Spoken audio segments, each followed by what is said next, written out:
I'm so pleased to welcome you on behalf of Food for All New Brunswick to our webinar today, titled What If We Had Food Sovereign Campuses? Today's event will begin with a presentation from our guest speaker and end with a Q&A. So while you listen, please take note of your thoughts and questions so you can bring them up at the end. Aujourd'hui, I'm going to give a minute for Patrick. Aujourd'hui, on a l'honneur de vous Today, présenter we have the Erik honor to Chevrier. present to you Erik Erik Chevrier. est un chercheur Erik is accompli, un activiste et un accomplished professeur à researcher, an l'Université activist, Concordia. and a professor at the Il a Concordia créé University. plusieurs He has created a number organisations, of projets organizations, de research recherche et projects, programmes and education initiatifs, programs, notamment Co-op Collective notably Vision, Co-op le Collective Vision, Concordia the Student-Run Concordia Food Groups Student-Run Research Food Project Groups Research et Project, le and the Post-Capitalist Post-Capitalist Possibilities Project. Possibilities Project. Il poursuit He is également also un pursuing a doctorat multidisciplinary interdisciplinaire PhD en sciences in humaines au Centre humanities via the d'études Center for interdisciplinaires Interdisciplinary sur la Studies in société Society et la and Culture culture de at l'Université Concordia. Concordia University. Ces temps-ci, Eric est Nowadays, Erik is impliqué dans involved une with an urban coopérative agriculture d'agriculture cooperative that urbaine he qu'il a co-founded cofondée appelée called Cultivation Cultivation Solidarity Solidarity Cooperative. Cooperative. Sans plus tarder, je passe la Without parole further à ado, I Eric. would like to pass the mic over to Erik. Hey, thank you very much. And Well, nice to meet you all, I guess virtually, because I can't really see you too well on my screen.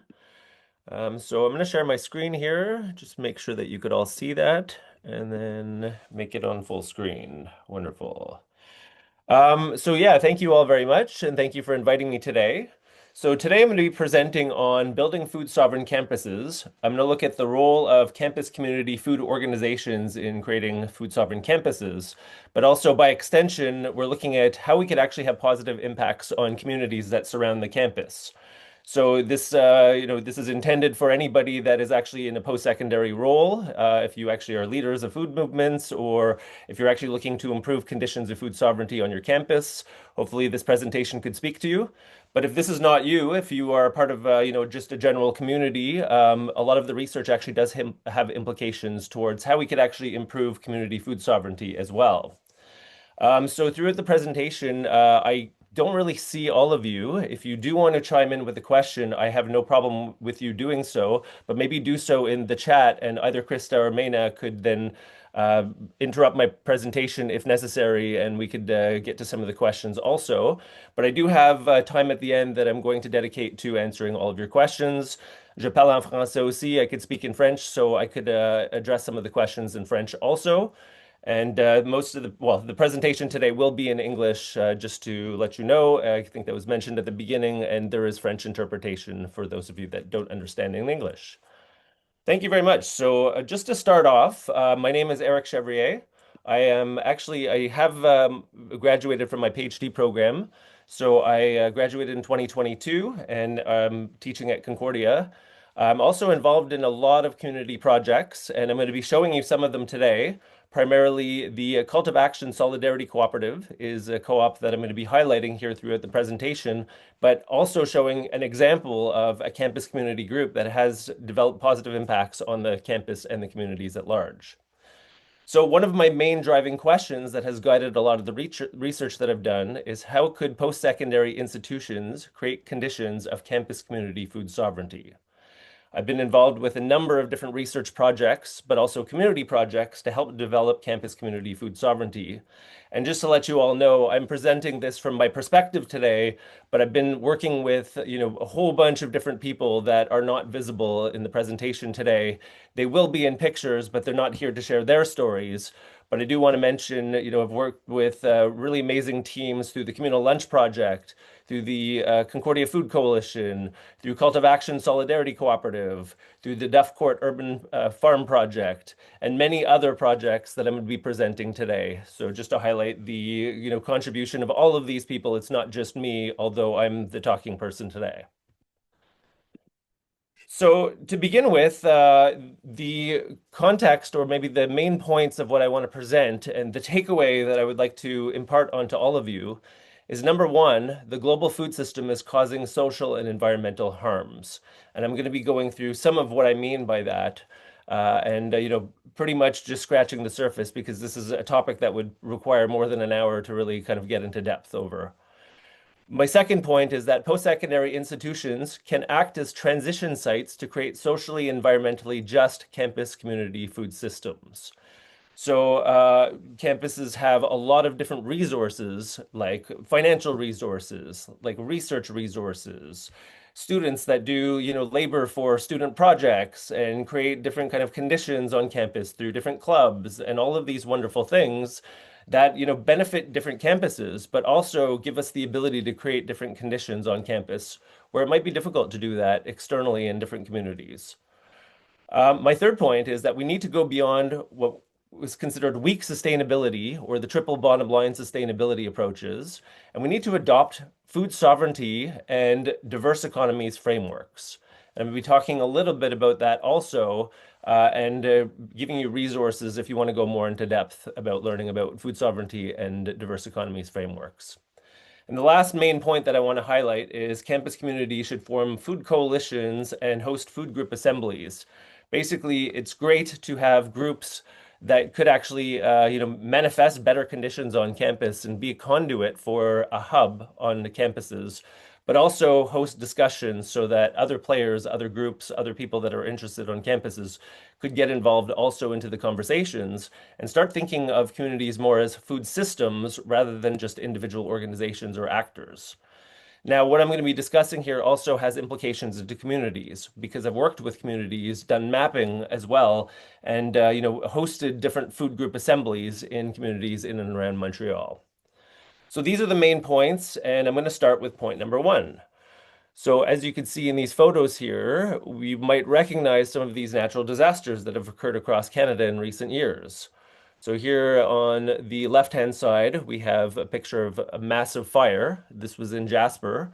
Last year, there was massive fires in Jasper caused by global climate instability, with CO2 levels rising. We're seeing rising in global temperatures, and things like the boreal forests and rainforests across the world are actually catching fire and becoming more carbon emitters than carbon sinks. We see here a picture in the center, which is Nova Scotia underwater. Basically, there's major floods that are occurring across Canada. We're noticing conditions of droughts, but also things like atmospheric rivers or, more abnormal and more intense rainfalls, which are causing major, major disasters in flooding. On the right-hand side, here we see algae blooms. So this is in Lake Erie. Because of phosphorus and nitrogen runoffs that are going into the waterways is actually causing spikes in algae concentrations, and algae are blooming, basically causing dead zones, removing oxygen from the water and making it very hard for life forms to exist. So these are, quite serious conditions, and we're seeing a lot more rise in global catastrophes. And why is this taking place? There's interesting research coming out of Stockholm. So looking at planetary boundaries. So the Stockholm Resilience Center is actually looking at, what are the limitations that our planet could actually take when it comes to our, using of the natural resources. And they've been doing research, I think, since 2009.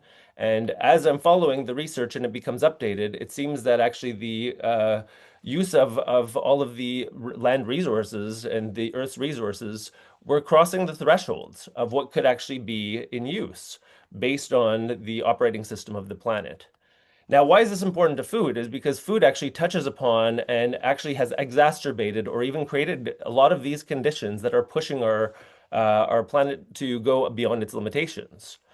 So one of the major ones we could actually look at is land system change.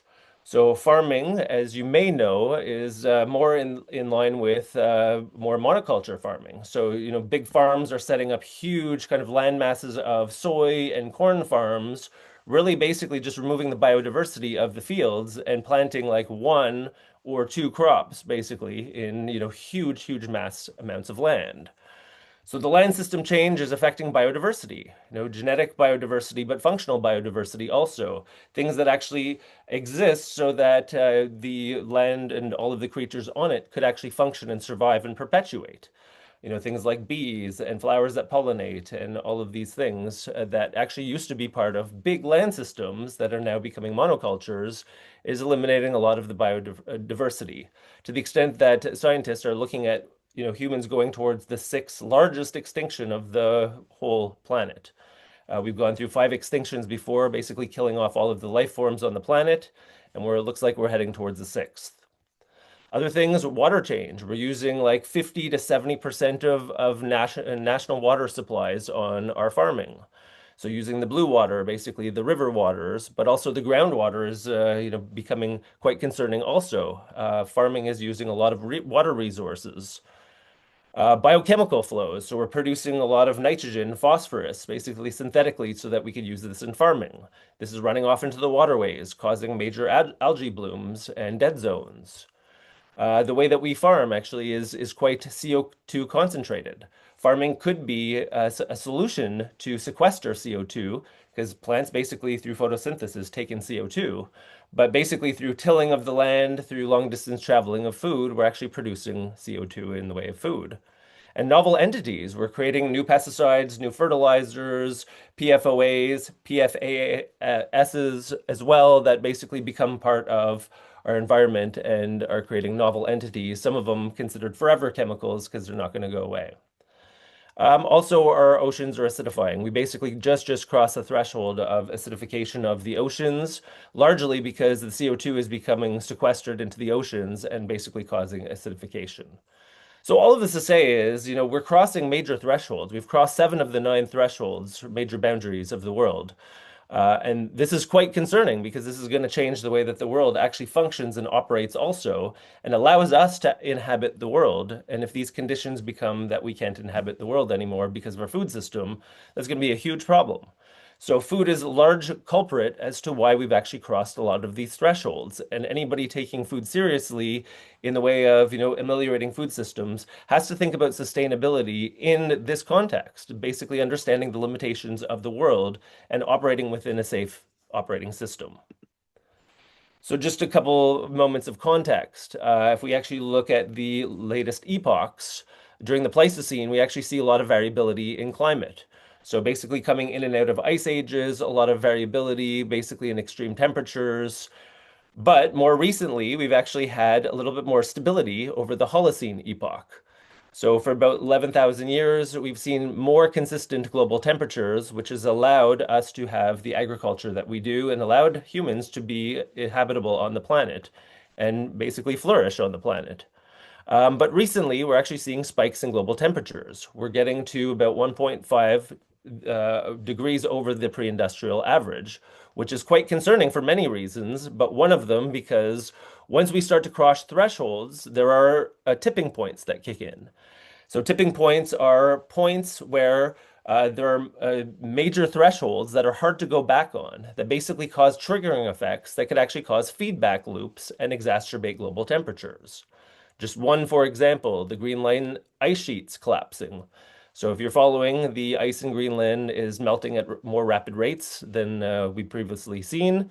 What does that do? It basically melts the ice sheets into the water, causing the oceans to become warmer and basically becoming feedback loops, causing the global temperature to rise, causing other tipping points to likely kick in also. Once these thresholds basically overtake, it's hard to reverse them. So basically to re-ice Greenland would be a very, very hard endeavor, especially considering the global temperature is rising. So these thresholds and tipping points will exacerbate the global temperature rise and make it so it's very hard to reverse the context of global temperature rising. So these are quite concerning in the way of what the effects of our food system right now are doing to our environment. But it's not just about the environment, it's also about the social and economic system also. And what has been noticed is we are causing major detrimental effects to marginalized populations across the world, and farming is not economically viable for a lot of farmers. So here's research by Darren Quailman. He has published some chapters as well as has some research on his internet sites. But looking at in Canada, the export in agriculture has actually risen significantly, since the turn of the century here. But what's being seen as well as is the farmers' livelihoods are not necessarily matching the extent of the sales in agricultural goods, to the extent that we were in the red for a period of time also, where farmers were actually not making any money at all. So what is taking place is since the Green Revolution basically is something that was imparted into the understanding of farming, basically to mechanize farming, to make it so that yields are a lot greater through GMO introduction, through pesticides and fertilizers. This was the promise by the Green Revolution. And what farmers are noticing is, first of all, it's not equating into them getting more money for their farms and becoming economically viable. But at the same time, they're not necessarily getting the high yields that were promised and actually are sinking a lot of money into farm debt, basically renewing their equipment and buying pesticides and fertilizers. So farmers are not doing very well in Canada, and this is actually seen globally. You've probably witnessed some protests that have happened in India with the farmers, across Europe with like farmers like dumping poop on their politicians' doors and things like that. Basically, they're struggling across the world, and they're not reaping the benefits of what was promised during the Green Revolution. In Canada and in other industrialized nations also, we see that farmers are relying on migrant farm laborers, basically importing people into the country, not given the same rights as individuals or citizens in Canada, and exploited quite drastically in farming to the extent that they're, tied to their farm laborers, especially in Ontario, where if they have an issue with the farm employer, they're not allowed to just go somewhere else. They're basically tied to the employer and not given the same conditions in employment as other people in Canada. So why is this taking place? Is we actually have pesticide companies and fertilizer companies that are actually reaping most of the profitability in farming, but also is that farm products are not necessarily generating the same revenue as transform products. And this is actually other research by Darren Quailman also looking at the price of a bushel of wheat as opposed to the price of 60 loaves of bread, which is what is made out of a bushel of wheat. And you can see actually a drastic increases in prices when it comes to the cost of bread, but not when it comes to the cost of wheat. So farmers are quite struggling. They're not necessarily seeing the increases in prices that you're noticing at the grocery store and largely are marginalized and then further marginalizing other people in employing migrant farm laborers. To exacerbate the problem here, we could look at the amount of farm debt that keeps on increasing year after year as well. So farmers are going really far into debt. And the amount of farms are actually decreasing over time as well. So it's not necessarily as lucrative or, it's not desirable for a lot of people to stay into farming because of the, lack of financial benefits and, the hardships that farmers are facing. So what's taking place really is we have a lot of agrochemical and seed companies that are forming these major conglomerates. You don't see Monsanto on this list because they've been bought out by Bayer. Bayer is a large company, seed company, and agrochemical company. But we have other groups like Corteva, which actually is a merger between Dow and DuPont that occurred years ago, and Syngenta, which is Sinochem and ChemChina that actually merged as well. So, if I was presenting this years ago, you'd actually see a lot different players here, but all these companies are merging, forming these mega conglomerations. If we actually look into the practice of a lot of these companies, they're actually involved in manufacturing chemical weapons. So Dow and Monsanto are making Agent Orange using in Vietnam and the Korean Wars. You have BASF and you have Bayer that were actually part of IG Farben that were manufacturing Zyklon B for the gas chambers. You have, Dow Chemical that owns now Union Carbide, were responsible for a major blast in Bhopal that devastated the lives of a lot of people around the chemical manufacturing plants. So these chemical companies, have been responsible for a lot of death and destruction across the world, and these are the companies that are really taking the profits away from our farmers. I could probably spend an hour just talking about the harms of our global food system. That's not necessarily the point of today, but just a couple things to highlight. Global food insecurity through the Green Revolution was supposed to be solved. People that were purporting the higher yields that will take place was supposed to be basically to feed everybody by the year 2000.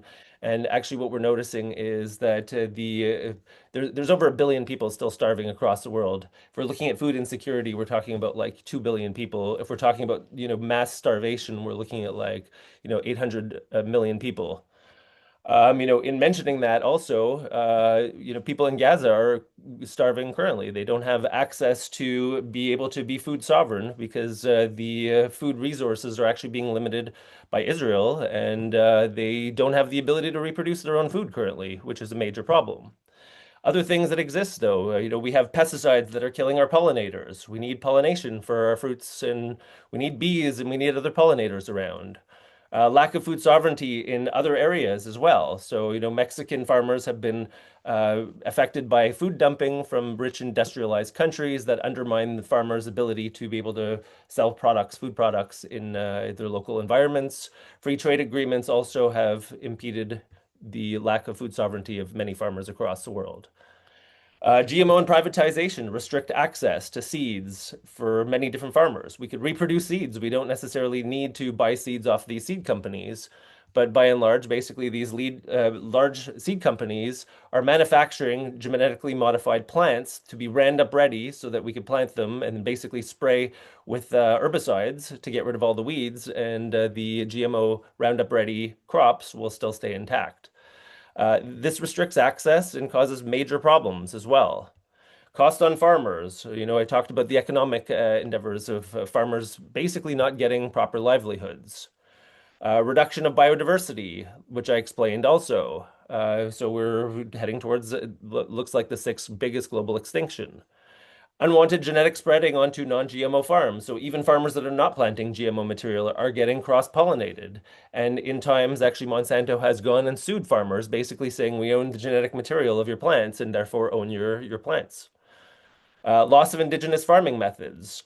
We had a land acknowledgement at the beginning, but there are many ways to think about decolonization, especially, allowing indigenous people to basically have the crown lands that Canada has usurped from them and basically go back to hunting, fishing, gathering, basically like was done pre-colonial in pre-colonial Canada. Soil arability. We're losing the context of our soil to reproduce food because we're basically robbing all the nutrients and then moving the nutrients around based on shipping food across different areas of the world. And certain soils are really becoming less arid and not able to grow food anymore. Creating dead zones in waterways, which I showed you as well. Major corporate concentration of agrobusiness. There's toxins in our food, which is causing health concerns. Carbon intensive practices. We have other ways of sequestering carbons where food could actually be a solution to climate change and not something that exacerbates it. Structural races, colonialism, patriarchy. The development of capitalism was about actually usurping land from First Nations communities across so-called North America, and then basically taking people from Africa and enslaving them into plantations and farms. And capitalism in North America developed largely based on the context of slavery, where food was almost at zero cost. And if we actually look at the context of inequality today, we largely think of food in the same fashion, is that we need almost, $0 for food. We want to pay as little money for food as possible. And largely because we're struggling. The context of cheap food is really more of an economic problem of people at the top, the billionaires, taking all the money away from society so that people at the bottom are fighting with each other. The part of the solution is to think about food in the context of paying more for food so that farmers could actually have better livelihoods, but then having a society that is more egalitarian when it comes to economic disparities. Having less people with billions of dollars, but then basically having more money in the system that people could rise in their standards of living and basically pay the true cost of food. And I could get into this a little bit more through the presentation. So rising costs of seeds and chemicals. We don't need to buy seeds. Basically, they are reproduced on the plants and the fruits, but we're dependent on a lot of these companies to sell the seeds and fertilizers to farmers. Research is being directed towards GMO more than rather traditional breeding methods. Pest and weed resistance to Bt crops or glyphosates. So there's so many different problems here. And what I want to highlight is not necessarily just one of these problems, is that if we're looking at economic disparity, if we're looking at social harm, if we're looking at the devastation that we've done to our environment, food is a large culprit of why we're in the situation we are. And in order to get out of this, we actually have to think of solutions that are more rooted in the root causes of all of these different problems and not necessarily just look at like surface level, just, feeding people tangentially while corporations are basically taking all the money out of our system. So I'm going to talk a little bit more about that as well and not just dwell on the problems, but here's a good analogy to start to understand how we can start to fix the problems with food. So if we actually look at a tree, and let's just say I was doing, growing an apple orchard, and I noticed that there's an issue with one of my apples. So I could diagnose the issue and say, hey, maybe it's like a fruit miner. Maybe there's an insect that's actually embedded itself into my apple. But maybe not. Maybe there's like an issue with the leaves. Maybe they're getting mildews, or aphids are maybe eating at the tops of my branches, or things like that. And a solution could be to cut off the branch itself. Maybe the problem's with the trunk. Maybe I've got like some black fungus or something like that, and just, severing certain parts from the trunk will actually regrow the tree. What I'm recommending, or what I'm providing here in my presentation, is that there's actually a problem with the roots. We've rooted our food system into conditions of marginalization and environmental destruction. And in order for us to solve these problems, we have to think of this as a root problem and basically set up new conditions of our food system, basically by derooting the tree and starting something new. Here's a really interesting quote by Erik Gimenez, basically that highlights what I'm saying here. So calls to fix a broken system assume that the capitalist food system used to work well. This assumption ignores the food system's long racialized history and mistreatment of people of color. The food system is unjust and unsustainable, but it's not broken. It functions precisely as the capitalist food system has always worked, concentrating the power into the hands of the privileged minority and passing off the social and environmental externalities disproportionately to racialized, stigmatized groups. This is a really wonderful book. This is called The Foodie's Guide to Capitalism. And if anybody really wants to get a lot more information about some of the stuff that I've just presented, this is a really good start. And we'll, go into a lot more detail about the stuff that I've been describing at the beginning. So, to fix the problem means not just actually cutting off the branches or diagnosing the fruit themselves, but actually looking at what is causing all of these problems. So if we're looking at food system change, there's many different approaches to address food system change. So the Green Revolution was actually talking about neoliberal changing, basically empowering farms in order to produce more, because the belief was the more food that we produce in the food system, the more people will get fed. And if we could feed, or if we want to feed the entire planet, it's just a matter of production, producing more.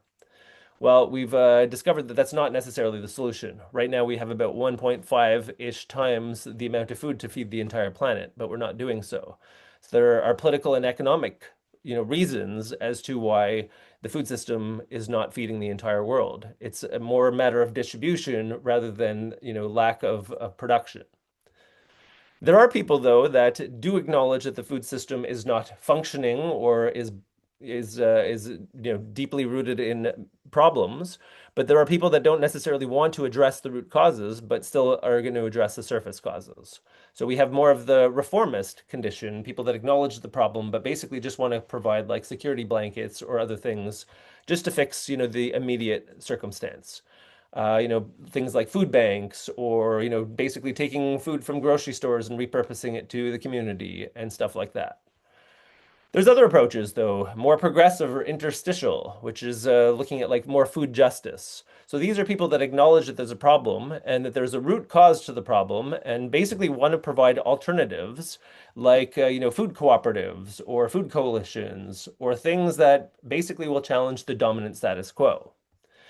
Then there are those in the radical kind of food sovereignty position that actually do understand that the root causes are rooted in financial and political situations or circumstances. And actually, we need to change the whole system. Basically, we cannot have a capitalist food system because that in itself is actually going to cause these problems of marginalization and basically taking money away from the farm workers in order to benefit people at the top. So, not one of these approaches is going to solve all of the problems that I'm discussing, but if we want to discuss or we want to address the root causes, we're looking at more radical approaches. But, in the context of addressing problems in communities on campuses, we actually do sometimes need reformist approaches also because there are people that are in dire need of food currently. So these are different approaches that I'm going to be discussing as well, and I'll give you some examples. But the other thing I want to highlight also is there's different versions of sustainability, and some actually have consequences depending on how we envision sustainability.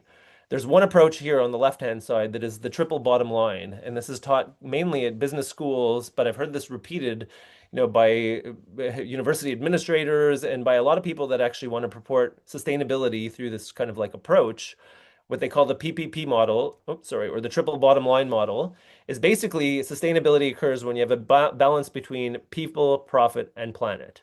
So you have the society, you have your economic sphere, and you have an environmental sphere. And when all of these things are met in the middle and overlap, basically this is where you have sustainability. The reality, though, is that is not how we have sustainability. The actual author of this book was actually written Cannibals with Forks, I think it was called. Anyhow, where this model was presented, the author actually no longer abides by his model and actually has acknowledged that it's actually caused problems with the way that we understand sustainability because economics and society are not necessarily in the same sphere as the environment. We basically have to understand sustainability through a nested model. So the environment or the biosphere actually contains all the other spheres. And if we don't have a habitable planet, we cannot have people on the planet. So they're not equal. Basically, the biosphere contains or allows people to reside on the planet based on the conditions that people will need in order to reside on the planet. But then people create the economy also. This is basically a tool to manage like resources, to manage work, and to manage all like these different productive and market-based or non-market-based aspects of society. We need to get goods and services and things like that, and this is what the economy is. It's created by people. So we have to understand that all of these spheres are nested within the biosphere, and society basically nests the economy, and they're dependent on the larger spheres. A better way, and this is actually Kate Raworth published a book called Donut Economics, and basically looks at the planetary limitations, and then basically has in her model the ecological ceiling. So we cannot surpass certain points of the world because if we do, it'll have detrimental effects, like the amount of CO2 being produced, like loss of biodiversity. But we also need a floor as well, because if we want people to be able to get access to goods and services, basically there has to be a floor for that. Another really interesting approach is actually from Gibson Graham, where what they've done is challenged the notion of capitalism, saying that everything that we see in society is basically things that go through markets. But all of the things below it are extremely important to an economy, but are rarely acknowledged. So how do we, see this argument is basically all of the stuff at the top that goes through markets is basically encapsulated through GDP, gross domestic product, or NDP, and these are measures of economic success that we basically come to terms with through basically through economics, but there's so much more than that. The argument in a diverse economies framework is that, markets are just a small portion of what happens in an economy, but all of these other things happen below it and are rarely acknowledged in a true economy. So what Gibson Graham have done is actually formed starting points to actually understand a full economy, like a true diverse economy. And what they're looking at is these 5 starting points: labor, transactions, property, enterprise, and finance. They acknowledge that, basically the economics of capitalism acknowledge wage labor, market transactions, private property, capitalist enterprise, and mainstream markets. But what they say is basically we rarely acknowledge the other things and we rarely see them as a form of economic activity. So things that are alternative, like self-employment, reciprocal labor, in-kind labor, work for welfare. Other things also like unpaid labor, housework, volunteer work, self-provisioning, and they included slave labor in here because they are acknowledging all of the things that exist in an economy. What their argument is basically for us to have better economic conditions, we basically need to understand the full economy and not just the things that go through markets. And basically have ethical negotiations about the things that we actually want in our economy and the things that we don't. And we can't start by doing that if we don't acknowledge all of the things that take place in an economy. I'm not going to be able to go through all of these different things, but I highly suggest you go to Gibson Graham's resources. There's a book called Take Back the Economy. There's another one called Post-Capitalist Politics that are really, really interesting in explaining all of this. But maybe just to highlight how this pertains to food, if I were to go and grow a whole bunch of food in my backyard and then go give it to people in my community, like my neighbors, and start feeding people, that would not be seen as economic activity through GDP because it's not going through markets. And that becomes, quite problematic in the way of understanding how to improve food, conditions in either post-secondary settings or in communities if we're not actually acknowledging certain things as part of an economy. So I want to concentrate more on post-secondary institutions as transformative hubs. We've seen actually rising food insecurity across post-secondary institutions in Canada. So there's been surveys done by Meal Exchange where we see actually increasing in food insecurity. We also saw this at Concordia University, where the administration basically did a survey, and we have, close to what, 50% of the population in moderate to severe food insecurity. So university students are, quite food insecure, and it's rising. We've also done across Canada survey of what issues occur with university food services, and we're still getting reporting of large food insecurity across Canada. It's not just a location, in Concordia or around certain areas of Quebec, but it's actually across Canada. There's also other problems with food services, and most of them pertain to economic conditions, but as well about the monopoly of the food service industry. So this is a research that myself and someone named Gabriel did in 2018, but we are looking at, who is the managers of food services or who has all the contracts across Canada. And what we found is two-thirds of all the contracts are basically owned by Airmark, who have, quite a significant portion here. Chartwells, similarly, and Sodexo, who basically sign large contracts, exclusivity contracts with post-secondary institutions, become the sole provider of food in many cases. And then what do they do is they force resident students, people that are living in the dorms and residence buildings, to basically go on to mandatory meal plans. So, students don't necessarily get a choice. They're actually forced as part of the conditions of them going to dorms. Now, why is this important? Is because we look at Chartwell's, Airmark, and Sodexo. This is their modus operandi. They sign exclusivity contracts mainly with the public institutions. So they look at, hospitals. They serve food in hospitals. What is the condition of a hospital? Mainly, people are forced onto the food services of a hospital because they can't go anywhere else. Prisons as well. So the carceral system. Sodexo actually own private prisons across Australia and Europe. Chartwells and Airmark actually operate in private prisons across the United States. But basically, there, the prisoners are forced onto the meal plan. So this is seen in other locations too, old folks' residence, in military services, all of the places where these companies work. Basically, people are forced to eat their food. And if you actually look at their conditions, there's been many complaints about the conditions of their food, especially in prisons in the United States, where you had mass prisoner strikes in 2017 based on the conditions of the food of Airmark. So I could spend a lot of time talking about this also, but by and large, students are forced onto the meal plans and made to eat Airmark, Chartwells, or Sodexo. At Concordia, we've done a lot of things to try to emancipate these big food service contracts, but we were unsuccessful largely at emancipating students, getting them to opt out, having a student-led bid, or having self-operating services. We were able to make small gains when it came to sustainability benchmarks and shortening the food service contract as well.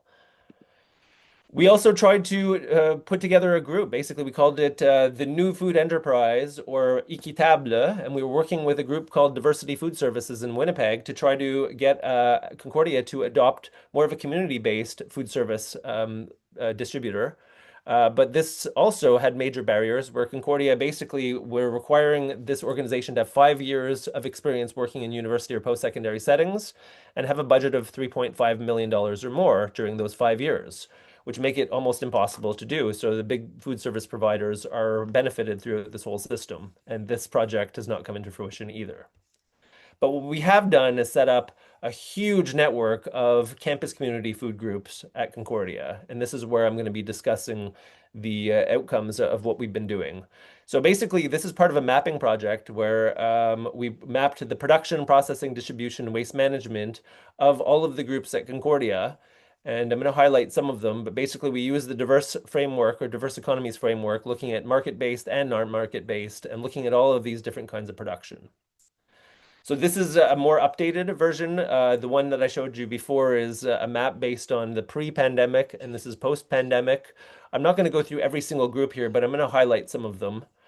But how did these groups come about? Largely because of students, student activism. They wanted to push the boundaries of what was taking place on campus, ameliorate their conditions of food, and get rid of the multinationals on campus. Largely because of community service learning and campus community engagement. So professors like myself and others at Concordia have actually had projects where students engage with campus food systems. Fee levies. Students actually voted significantly in favor of supporting a lot of these groups and basically pay like, $10 a year to get free services like some of the free food banks and some of the pay what you can markets. We have quite a robust food system also, so a lot of support with other groups in and around Concordia. So a couple groups to highlight. We have the Frigo Vert, which is one of the longest standing groups here at Concordia that has challenged the dominant status quo. They came about in 1993 and became a bulk purchasing group, basically doing ethical bulk purchasing for people that want to come together and buy better products and pool their money. Right now, actually, it is kind of an anti-capitalist grocery store and cafe where they do like events like anti-colonial Thanksgiving, but also have like products and services and spaces for people to meet. The People's Potato, which is quite a well-known group, they serve like hundreds of people every day. They came about in 1998, basically carting food over from like an adjacent church where they use the basement to cook. Now they have a better establishment. They have a place at Concordia where they could cook and serve students, but have been around like for, close to 3 decades now. The Hive Cafe is really interesting because it's co-owned by the students and the members that are actually part of the Hive Cafe. They serve coffee, they serve a bunch of like different tasty treats and things on campus, basically co-owned and managed by the students and the members. They also have a free lunch program at the Hive Free Lunch, which is at Loyola campus, and they serve breakfast for free as well. So if students wanted to go to the Hive at Loyola, they have free food services. They go downtown, they have the People's Potato. We had a greenhouse at Concordia also. The greenhouse is under repairs right now. Hopefully, we actually get it back up and running. But basically, had a bunch of food programs in there that were started by Cult of Action and other groups as well. The Concordia Food Coalition. So this basically brings together staff, faculty, and community members to create conditions of campus community food sovereignty. Was established in 2013, basically to challenge, at the time, it was Chartwell's who had the exclusivity contract and has been quite a pillar on campus, organizing events and basically acts as a food hub.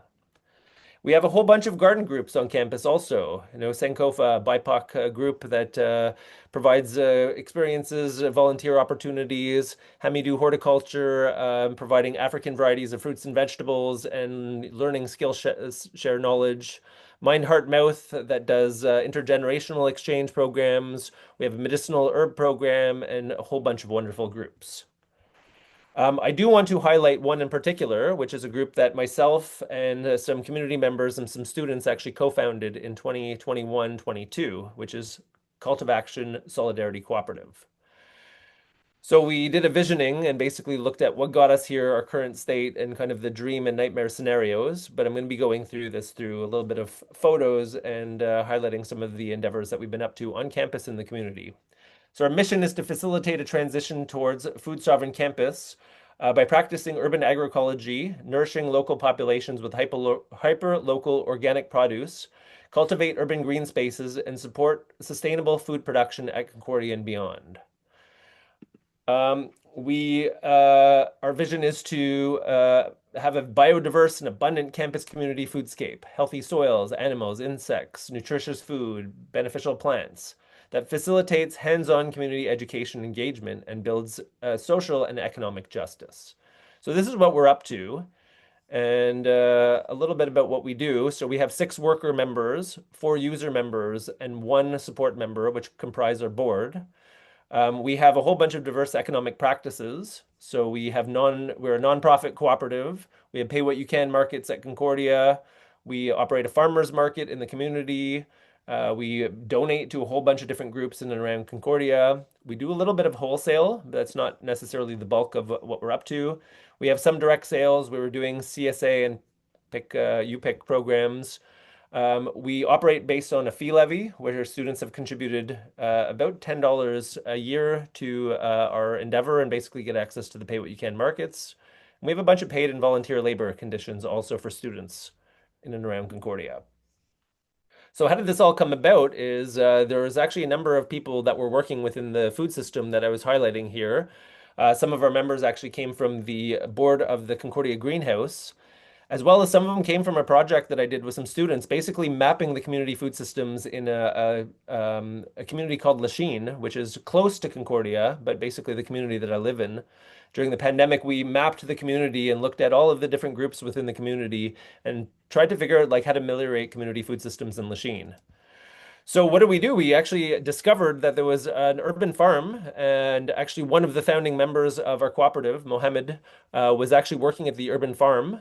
The urban farm was the custodians of it is Kovic, a group that basically has a social housing unit really close to this farm here. It's actually on the other side of where the photo is. And I met Mohammed and brought some students out basically during the pandemic where we were doing social distancing and growing food and ameliorating food systems. So this is part of what we were doing. I'm going to go quickly through the slideshow because I know I'm not going to have too much time. But here's part of the urban farm. We're about a tenth of an acre here doing kind of mixed agriculture. We have a lot of perennial plants also, bringing students in to come see what we're growing. You could see a little bit about some of the kind of beginning stages of some of the plants that we were planting in the spring.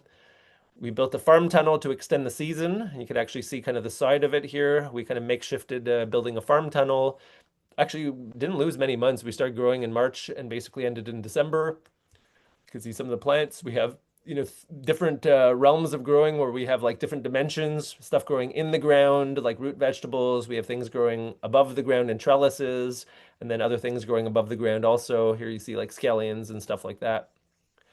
Kind of a before and after of kind of the lush gardens that we're producing and producing a lot of urban biodiversity using plants that are not necessarily just food plants. Like dill is great for parasitoids, nasturtiums are great for trap crops and things like that also. So you can see like we're really not just growing food, we're providing a lot of like biodiverse landscapes also.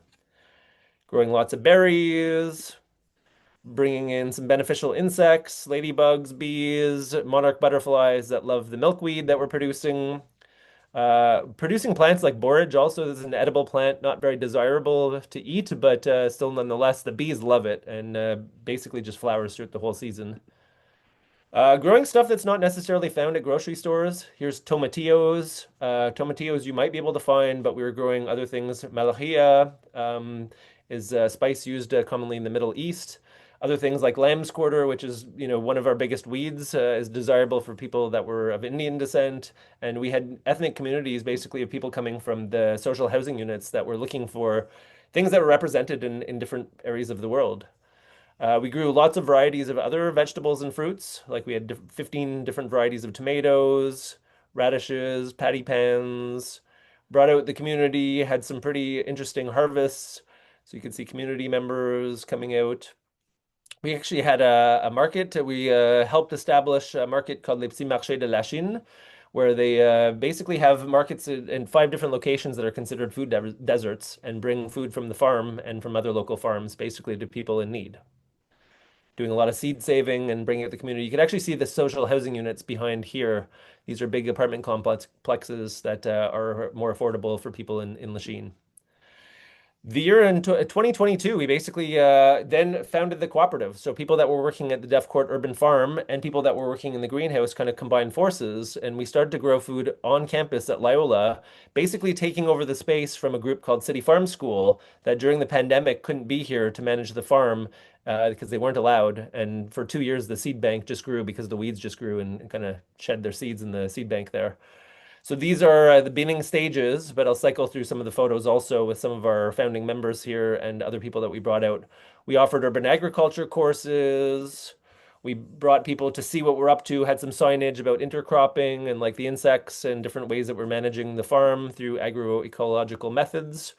Even rejuvenating some of the soil, which was, quite barren, and basically planting biodiverse biomass so that the soil could become a lot better, producing lots of food for the campus. You can see kind of the urban jungles of lots of plants that we're planting.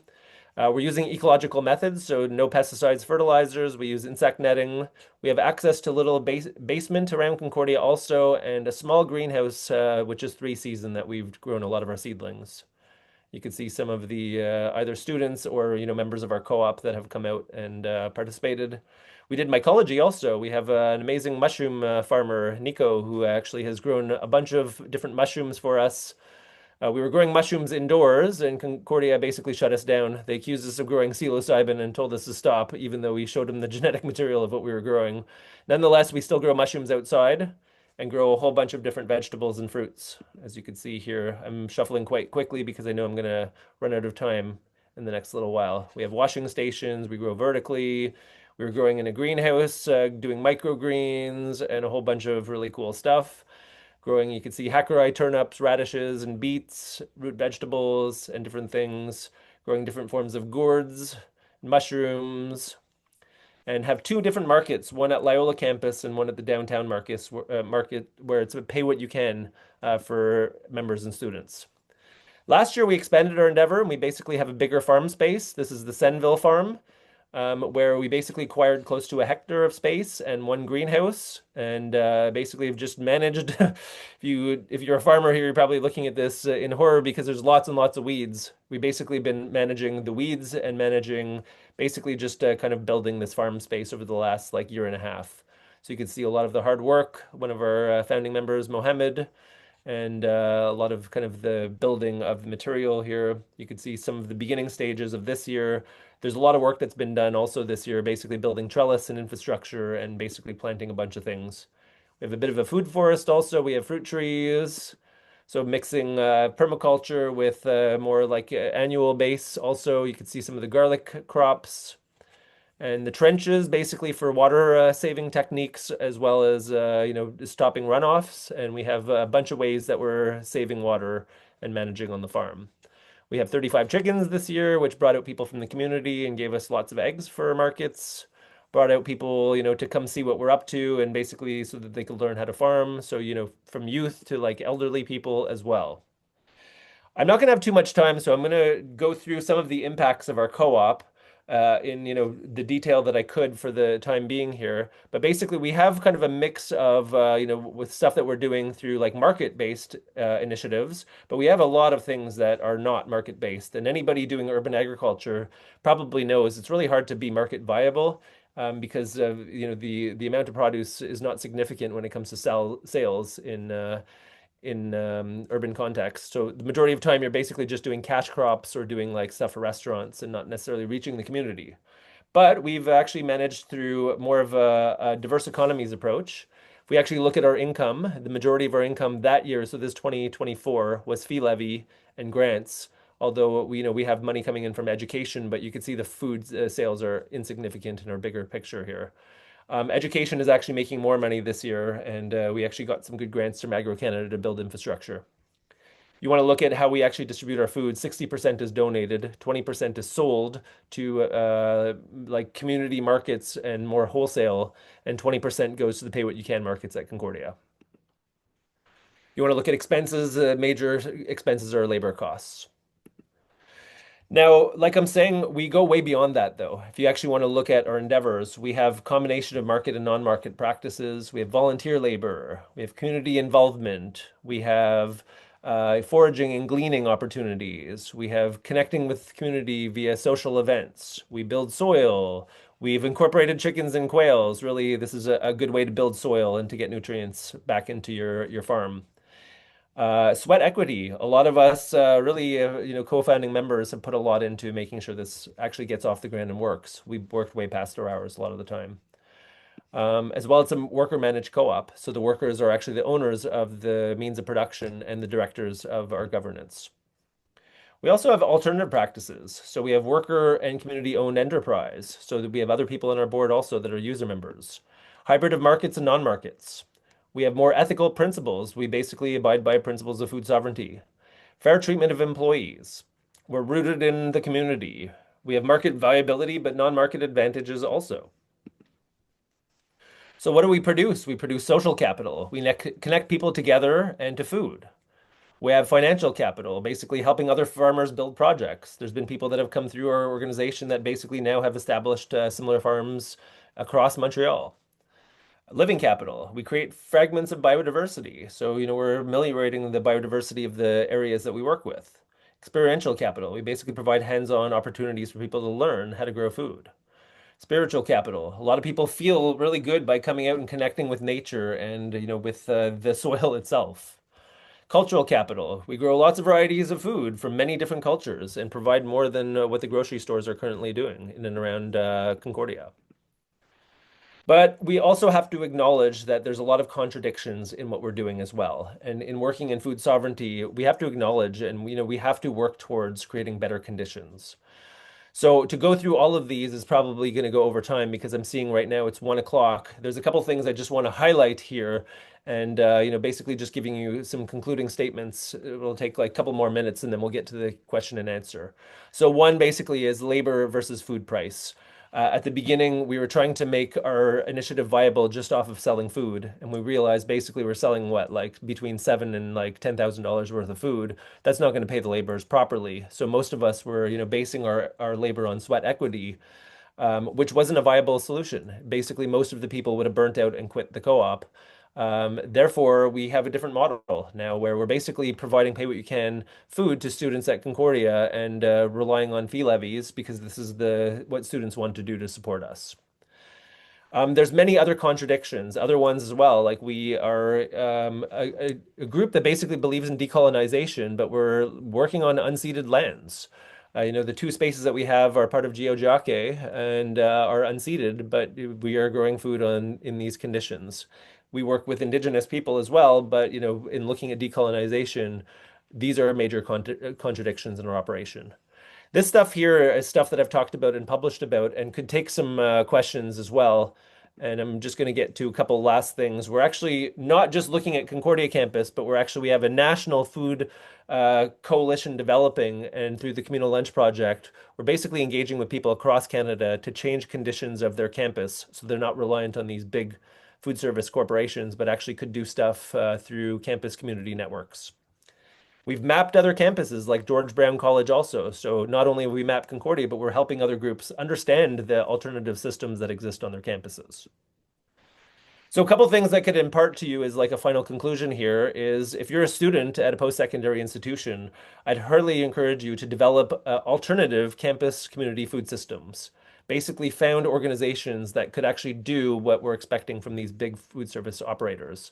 Challenge oppressive food conditions on campus. If the food is not up to the liking of the students, challenge this. Create food coalitions and food group assemblies. Hold events to raise awareness of food issues. And create conditions of campus community food sovereignty, which is a framework I've developed that I will just highlight at the end but not go over in too much detail. If you're faculty, use your classes as living labs to develop campus community food organizations. This has worked really well at Concordia. Practice critical participatory action research and research into these food organizations and help their existence and help the development of the alternative food system. Assign community service learning projects, community campus engagement projects, or community-based learning projects to the class, and they could actually help develop some of these projects directly at your university or post-secondary institution. And direct some of your research funding towards this campus community food systems projects. If you're an administrator, I'm saying get administrators too, because a lot of the time, basically they're operating the food services as a business, and this doesn't necessarily give the best conditions for students. So if you can get administrators to adopt a food sovereignty approach that I'll show you in the next couple slides, that would be a step in the right direction. Develop a social economy or self-operated food operator instead of going to these big food service companies. Provide space and resources for campus community food organizations to basically set up this alternative system. And if your university wants to go to a request for proposal, basically to hire a big food service corporation, make sure that you set strong sustainability criteria. Don't restrict options with exclusivity contracts. Allow the flex dollars to go to other locations. Basically, they have an allowance of dollars that could be used at other locations across campus, which could be used at the student groups also. You could advocate for short-term contracts, allow students to opt out of the meal plans, and lower the eligibility thresholds that prevent smaller operators from bidding on the contracts. You might not be part of a university or post-secondary campus, but you could actually do this in your community as well. You could actually create conditions of campus community food sovereignty, or not even just campus. It could be just community food sovereignty. You could partner with universities and professors and basically help develop these conditions through the resources that university or post-secondary institutions have. You could map your local food systems. We've done that in Lachine. You could develop community food coalitions or community food centers. Some of these exist already across Canada and host food group assemblies, basically discussion points for community members to come get involved and talk about what they expect as conditions of food from where they reside. So I'm not going to get too much into detail, but I have constructed an approach basically to identify and to move towards conditions of food sovereignty at campus and communities. So what I've looked at is a juxtaposition and comparisons between the corporate approach, the weak sustainability, the triple bottom line approach, and the food sovereignty approach. Now, what I'm recommending to people is actually to abide more or to push your institutions or to develop conditions that actually exist within the food sovereignty framework or the food sovereignty approach. Now, why is this important? Is because a lot of time post-secondary institutions, when they develop conditions of sustainability, they have like certain thresholds that when they meet them, they determine that they're sustainable. For example, Concordia, they say, let's just say there's 40% of the food must be procured from local farms in the summer, and then they have different standards for the winter. Usually when they meet these thresholds, they stop. Now, if you have value orientations, it's never over. There's always room to make ameliorations, room for improvement, room for discussion. And going towards a food sovereignty approach sets values that will never just be met, but always in constant negotiation with people through discussion.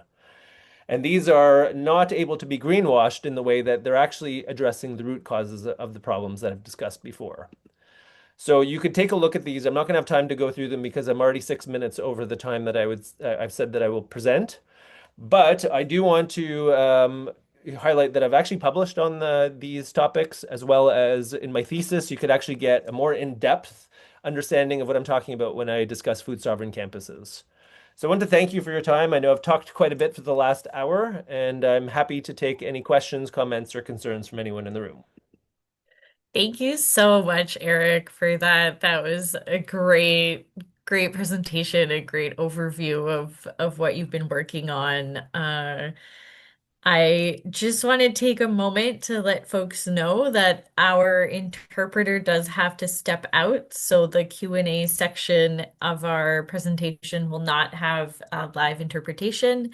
However, we're a bilingual team here, so we still do encourage you to ask questions in the language of your choice, and we'll try and summarize the responses in the other language. And if you do have questions for Eric, we have some time now. I'll note also that we do post our events afterwards on YouTube. So if you don't want your face or your voice on YouTube, you can ask questions in the chat or you can keep your camera off when you turn on your mic. So if you have questions, I'll let you post things in the chat or turn your mic on and ask Eric some questions.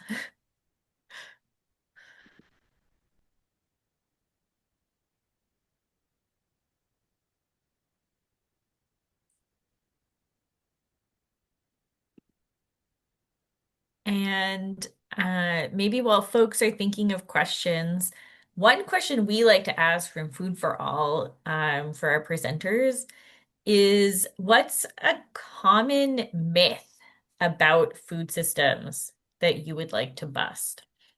Hmm. Okay, so this is not necessarily common myth, but it's just kind of a way to reorient thinking. And I've mentioned this in the presentation, and I like to highlight this with my students because it kind of highlights how we should really address the problem at hand. One of them is about food prices. So I know a lot of people talk about driving down food prices continuously because food is becoming unaffordable for a lot of people in society. So the common myth, in my opinion, is that people go to grocery stores and like, we just need cheaper food prices. We need cheaper food prices. Now, why is this a myth? Is because if we actually reduce food prices on farmers, we're basically going to affect their livelihoods even more than we're doing now. They're almost making no money as it is. There's many different reasons why this is taking place, but the main reason really is that there's social inequity in the way that basically people are getting compensated. Since neoliberalism, like the early 1980s onwards, we've seen wage stagnation and the upper 1% and the 0.01% actually just assuming all of the financial capital. So what is this doing? It's causing a disparity. People at the bottom are not getting compensated, to their fair extent. So what do we need to do is we need to bring up wages by, through mechanisms of either capping salary, capping what people could own, and basically have mechanisms of redistribution. Why is this important? Is because if we're saying drive down the farmers' costs or basically their livelihoods, that's going to be really detrimental to an already marginalized community. What we need to do is we need to bring people up from the bottom. So, in thinking about food prices, it's a problem that is like a root cause, and we need to address the root causes and not necessarily just think of surface level of like, let's just drive down prices. Sure, that sounds great in the immediate kind of, with the context that we're in now, we need to afford food. But the big problem is we need actual people to be more connected to economic stability. We need people to be able to get fair wages, and then we need to impart that onto the farmers. And the other extent is we need to cut out the middlemen also, like the big grocery stores that are usurping a lot of money also from farmers, basically charging a lot more for the products and not necessarily giving it back to the farmers. Excellent. Thank you, Eric. I see there's a question in the chat as well from Monica asking, how do you deal with administration who is often opposed to innovative programming, especially if it requires money? So this has been, I guess, the endeavor that or the challenge that we faced over the past like couple decades of doing this work is the administration has not been very forthcoming. And I could give a couple examples. So when the People's Potato was first established, there was an exclusivity contract with Sodexo Marriott. They're technically not allowed to operate at Concordia. They challenged the exclusivity contract by violating it on purpose. They basically were waiting for the administration to come and, kind of shut down the operation so that they get some good news headlines and say, look how ridiculous this exclusivity contract was. But they were kind of clever also. They operated in a space that was owned by the students, and the university didn't really have much jurisdiction over that. So they just operated in the kind of a space where they weren't allowed to operate and got continuous challenges and, told to shut down. They didn't, though. They persevered. And to the extent now, it's kind of ironic where Concordia brags about the People's Potato to new students that are coming in and how amazing the service is. So basically, what I notice is that we get resistance really quick with new ideas, especially if they don't go along with the administrative narrative. But you need to do things yourself. We don't expect that the Concordia is going to give us anything. They're allowing us to use space for now, and that was quite contentious also because we were kind of squatting the space at the beginning. And we basically we don't rely on them for resources most of the time. We have a new space in Senville, and this is actually on purpose because of the restrictions that we have on campus. We're not allowed to do composting programs on campus, so we can't really close the food loop. There's continuous kind of negotiation about what we can and cannot do, and it makes it very difficult to basically do the good work that the students and faculty are trying to do. So all of that to say is that, don't rely on them. But I'm saying that from a context of Concordia and other places may be different. Maybe you have better relations with administrators. So, if you do have people that you could work with, that's great. But my experience is we just do it ourselves. Thanks, Eric. I realize with the lack of translation too, I'm not sure if you feel comfortable giving a resume maybe of that response in French as well. Yeah. Fait que la question, c'est qu'est-ce qu'on fait avec l'administration? Est-ce qu'ils ils ont des ressources pour nous ou comment ils réagissent avec les projets qu'on fait maintenant? C'est vraiment difficile des fois avec l'administration. Ils donnent pas beaucoup d'argent. On fait à nous-mêmes. On a fait beaucoup des projets comme pas en relation avec l'administration, mais des fois c'est comme un conflit parce qu'ils ne veulent pas les programmes parce qu'il veut comme avoir comme le business de nourriture à Concordia. Fait que des fois, il voit comme le business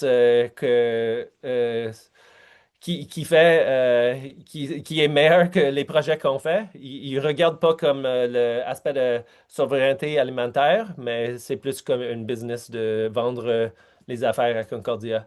Fait que nous, pour tous les projets, des fois, ils donnent des ressources, mais plus ou moins, c'est nous qui fait nous-mêmes avec le travail qu'on fait, avec l'argent qu'on a. Puis des fois, les relations sont pas très agréables des fois, mais des fois, ils sont corrects avec nous aussi. Ça dépend de l'administration. Thank you. And I see a follow-up question from Monica also, which is, what is student engagement like in the summer? Yeah, so there's a lot less students at Concordia in the summer. We have like a campus of about 40,000 and like almost nobody is around in the summer. But there are people at our farms though. So students come and engage and it's not just people that are on campus, but people that come because they want to work with us. A lot of people get a lot of like benefit just by coming and working with the soil, or a lot of people just form community there and actually becomes like their friend network. So we actually have a lot of people coming out and just participating with the farm. Fait que en français, oh, sorry. I was going to say the scale of that's interesting too, because I know when I moved to New Brunswick, the biggest cities in New Brunswick had about 50,000 people. So a campus of 40,000 is close to the population of some of our major cities. For They've sure. grown a lot since then, but yeah, just the scale of what we're talking about from Montreal to New Brunswick is quite different. For sure. Do you want me to translate that in French also? That, yeah, if you feel comfortable, that'd be great. Fait que la question, c'est, je pense que c'est qu'est-ce qui réagit avec les étudiants en l'été? Puis j'ai dit, il y a comme 40 000 personnes à Concordia pendant comme l'hiver puis l'automne, mais en été, il n'y a pas beaucoup de personnes à Concordia, mais il y a beaucoup d'étudiants puis des personnes de la communauté qui viennent à la ferme, ils veulent participer, s'ils forment la communauté, ils ont la nourriture de la ferme aussi. Fait qu'on a beaucoup de personnes qui viennent travailler avec nous, mais sur le campus, il n'y a pas beaucoup de personnes pendant l'été. Merci. Je vois aussi une question de Camille. A question from Camille. Camille? Oui, allô. Est-ce que tu m'entends bien? Oui. D'accord. Donc, je suis une étudiante et je fais partie des clubs environ comme l'environnement de mon université. Puis, je me demandais comment que tu fais pour avoir des ressources qui est hors de l'université. Parce que beaucoup de temps, comme le limite, c'est l'argent. Mais parce qu'on est une université, c'est difficile d'avoir des ressources parce que on est une université. Et puis, nous autres, on est Nouveau-Brunswick. Comment est-ce que tu suggérais qu'on peut avoir comme des ressources d'argent, puis aussi de l'aide de nos communautés pour faire que l'université est plus sustainable, puis aussi euh, avoir des ressources pour enlever les barriers de insecurity de manger. Mhm. Ça, c'est une bonne question. À l'Université à Concordia, il n'y a pas beaucoup de ressources qu'on a eues de l'université. C'est plus de les groupes étudiants. Fait que à Concordia, il y a quelque chose qui s'appelle Sustainable Action Fund. C'est une ressource pour des étudiants qui veulent créer des projets. Fait qu'à le commencement, il y a des étudiants qui ont fait des applications pour ça. On a commencé avec une petite bourse de comme, je pense, 5 ou 10 000 dollars pour commencer le projet. Après ça, on a eu des bourses de Agriculture Canada, plus pour les ressources, parce qu'ils ne donnent pas pour le travail. On a eu des ressources des autres. Il y a des groupes à Montréal de social economy, économie sociale. Fait qu'on a eu des bourses de ceux-là aussi, mais plus ou moins, on a fait nous-mêmes. On a eu des fonds d'étudiants, fait que ça s'appelle en anglais c'est Fee Levy. Je ne sais pas s'il y a une traduction pour ça, mais c'est des fonds qui sont donnés par des étudiants. Fait que Concordia, c'est les étudiants Arts and Science nous donnent 10 piastres par étudiant par année. Puis ça nous donne à peu près 100 millions, 100 000 dollars pour tout le travail qu'on fait. On a 7 personnes qu'on engage avec ça, puis il y a des autres ressources qu'il faut payer aussi. Mais c'est ça, fait qu'on a des budgets de ça. On vend la nourriture aussi. Il n'y a pas beaucoup d'argent qui rentre de ça. C'est environ 10 à 15 000. Puis aussi, on vend des programmes d'éducation. Ça, il y a plus de rentables. Fait que, on a fait, je pense, en 2024, on a fait comme 30 000 dollars à peu près. Puis les ressources vont à les personnes qui travaillent dans la ferme aussi. Cette année, je pense qu'on a fait 40 000 dollars d'argent pour le programme d'éducation. Fait que c'est comme une mix qu'on fait.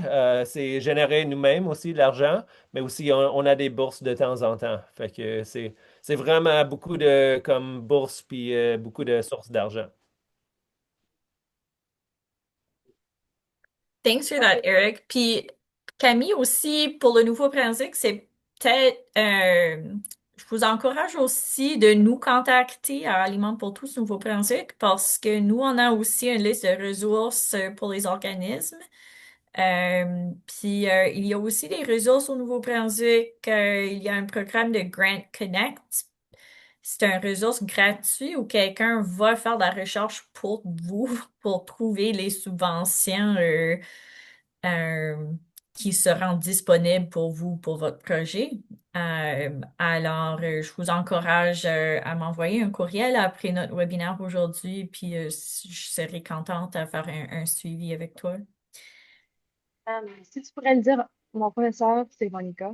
Est-ce que tu pourrais le dire en anglais? Fait que là, elle saura. Merci. Yeah, I was saying that we could do a follow-up by email. Camille was asking about grants available for projects on universities, but not necessarily using university money, which can be hard to reach. So Eric was talking a bit about some grants that they've been able to make use of in programs in Quebec. And I mentioned that at Food for All, we have a list of resources. And there's also a program in New Brunswick called Grant Connect, where someone will look up grants for you for free, and will let you know what is available for your program. So if anyone's interested in that, you can send me an email after our webinar today, and I'd be happy to do a follow-up to connect you with some of those resources.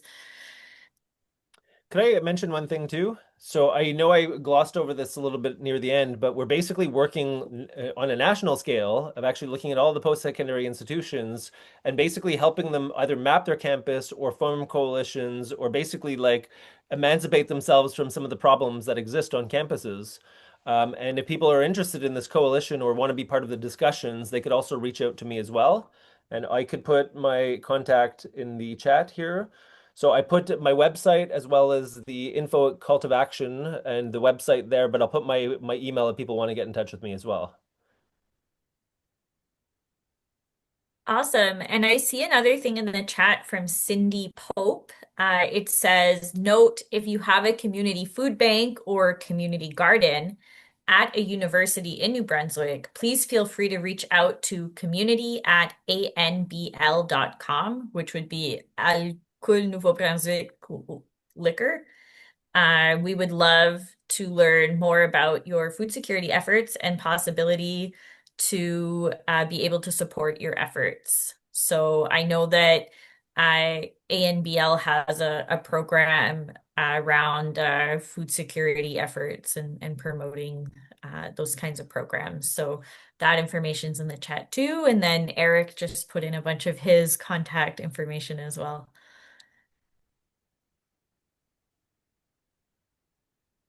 Alors, il y a des infos dans le chat aussi. Il y a quelqu'un qui a dit que tu peux compter à Alcool Nouveau-Brunswick Liquor si tu as un projet au Nouveau-Brunswick, puis eux, ils ont des programmes où ils vont promouvoir ton projet. Des fois, ils ont des petits fonds aussi. Puis Eric aussi a mis ses informations dans le chat.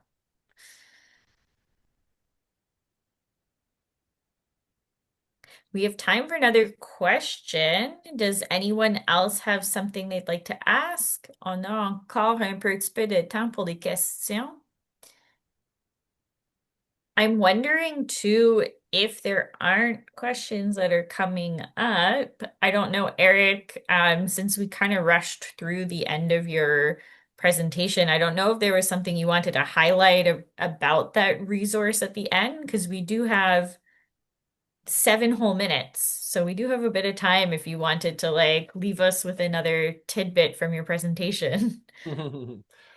Yeah, I'm wondering if I'm going to open a whole can of worms here that's going to to go into a lot of the details. Fair, fair. But look, maybe what I could say is, we've done a lot of work in different communities, but also on campus.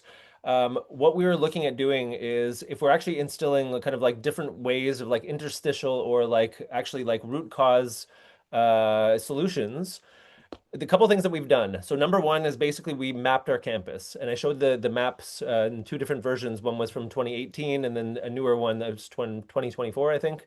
But mapping the campus is really helpful because it gets people to know the lay of the land. Now, a lot of time when people come in, especially students that are in and out of university, basically they come there, they're in for like 4 years-ish, and then you likely leave. So a lot of time people don't know the histories of all of the groups and all of the things that have taken place on campus. And sometimes when they leave, they impart a lot of knowledge that basically is kept with the students that have left the university. So what do we do is we basically mapped the campus looking at like what has been done for the last like 30, 40 years on campus, tracing the histories, but also tracing the snapshot of like what groups exist now and how do they coexist. So step one, so we could actually learn from all of the efforts of the past. Number two, then, we basically realize which groups operate in this alternative space at Concordia. So which groups are doing processing, waste management, doing production, distribution. And when we start to understand that, we actually start to understand more of like the food system. Because before, people thought like, hey, the people's potato is great. It's wonderful. It gives us free food resources. And the high free lunch is great also. It gives us free food on both campuses. And a lot of the people that were working within these organizations basically, thought of their organizations and the issues within it, but didn't see the bigger picture. Now, when we start talking about food systems, we can look at the interrelation between these groups. Like, how is it that production could exist, and how did the food get to the distributors, and how could, we start to then look at our endeavor not as isolated solo events, but things that are contributing to a larger conversation. And when we start to have these discussions, then we start to then look at, okay, how do we ameliorate the food system rather than how do I just serve 50 more people at the People's Potato? And the conversation then becomes about actually improving food systems, which has a larger impact on the campus itself. So working in silos, is sometimes necessary because groups are just doing that and they're just really like looking at whatever their key issue is or whatever they're addressing. But I think the bigger picture is to actually look at this as a system and improving the system and working together, having discussions with people as the system. And this is more of a mechanism of instilling food sovereignty rather than just like food security through like whatever the organization is going to provide to people. Excellent. Thank you, Erik. No problem. And this could be done in communities also. We've mapped like Lachine, I was saying, but you could map like the community food networks in communities and have these conversations too. I'd add too that like with Food for All, we also keep a map of food programs that we're aware of in New Brunswick. So if anyone does take on the effort of doing a bigger map project in their community, we'd also be interested in connecting to help share that information as well. Um, Wonderful. I'm seeing the chat here. Thank you, Gina. I see some folks saying thank you in the chat. Thank you, Gina. Like one last question, if anyone has something that they'd like to bring up if we go.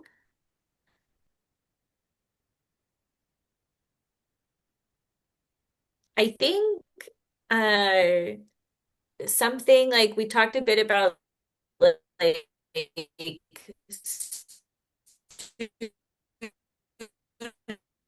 students looking for funding outside of the university system, which members or students that maybe folks outside of universities and campuses of how they support campus food security or sovereignty. Hmm. Sorry, you cut off for a second there, so I missed the beginning part of that. Is it how do people outside the university obtain resources per se? How can people outside of the university support campus food sovereignty?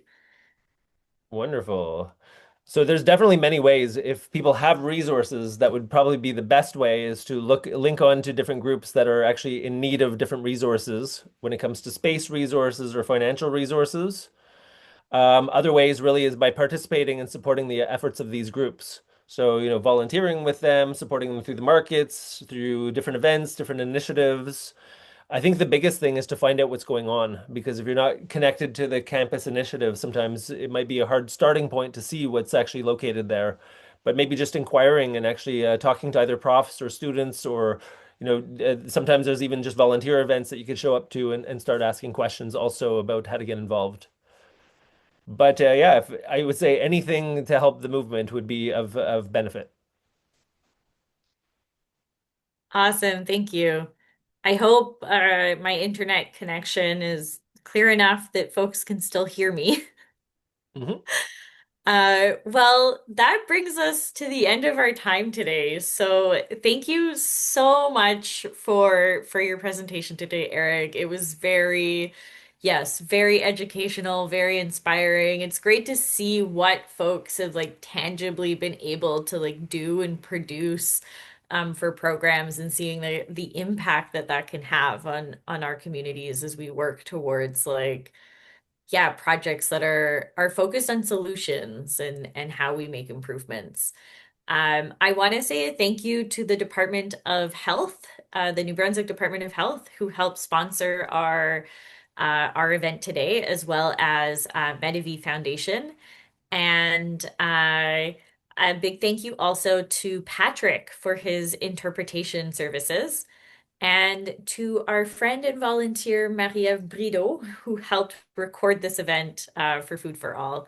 Um, and yes, thank you so much for your questions and for all of you for coming today and participating. I really love these webinars. I find they're a great chance to kind of dig in more to these topics and conversations. In the chat, we've shared the link to a short survey, so we'd love your feedback on today's event. And it helps us plan good events that are useful to you in the future. So please take a moment to fill that out. And as a follow-up, we will be sending the slides to everyone after this event, as well as a link to the survey via email. This is our last webinar of the year. We look forward to planning a bunch more next year. So if you have any ideas for topics you'd like to hear about or speakers that you'd like to hear from, please write them in the survey or send mine or myself an email. Uh, is there any last words you'd like to say to participants before we go, Eric? Well, I want to say thank you for inviting me and thank you for participating. And hopefully, we could come together to make ameliorations to our food system and actually root things in more notions of food sovereignty and address these root problems that I was talking about. But thank you all for participating and wanting to be part of this movement. A beautiful place to end. Thank you, Eric.